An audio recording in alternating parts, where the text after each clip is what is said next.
अमेरिकेचे राष्ट्राध्यक्ष Donald Trump यांचं निवासस्थान असलेल्या व्हाईट हाऊसजवळ पुन्हा गोळीबार झाल्यामुळे खळबळ उडाली आहे। व्हाईट हाऊसच्या नॉर्थ लॉनजवळ 7th स्ट्रीट आणि पेनेसिल्व्हेनिया ॲव्हेन्यू परिसरामध्ये गोळीबार झाला। नासिर बेस्ट असं गोळीबार करणाऱ्याचं नाव आहे। बेस्टने व्हाईट हाऊस जवळच्या एका चेकपोस्टवरती संध्याकाळी 6:10 गोळीबार सुरू केला। त्यानं 20 ते 30 गोळ्या झाडल्याची माहिती मिळते। तर प्रत्युत्तरादाखल सुरक्षा रक्षकांच्या गोळीबारात तो मारला गेलेला आहे। घटनेनंतर सिक्रेट सर्व्हिसनं तातडीनं परिसर सील केला आणि पत्रकारांना ब्रीफिंग रूममध्ये हलवण्यात आलं। FBI आणि सिक्रेट सर्व्हिस संयुक्तपणे तपास करत असून परिसर काही काळासाठी बंद ठेवण्यात आलेला होता। राष्ट्राध्यक्ष डोनाल्ड ट्रम्प हे घटनेच्या वेळी व्हाईट हाऊसमध्येच होते आणि ते सुरक्षित असल्याची माहिती अधिकाऱ्यांनी दिलेली आहे। गोळीबार केल्यानंतर सिक्रेट सर्व्हिसनं प्रत्युत्तरात्मक कारवाई केली, मात्र गोळीबारामागचं कारण हे अद्यापही समोर आलेलं नाहीये।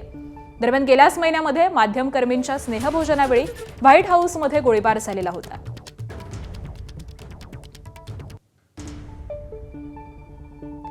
तर अमेरिकेमध्ये पुन्हा एकदा व्हाईट हाऊस परिसरामध्ये गोळीबाराची घटना घडलेली आहे आणि त्यामुळे पुन्हा एक खळबळ उडालेली आहे।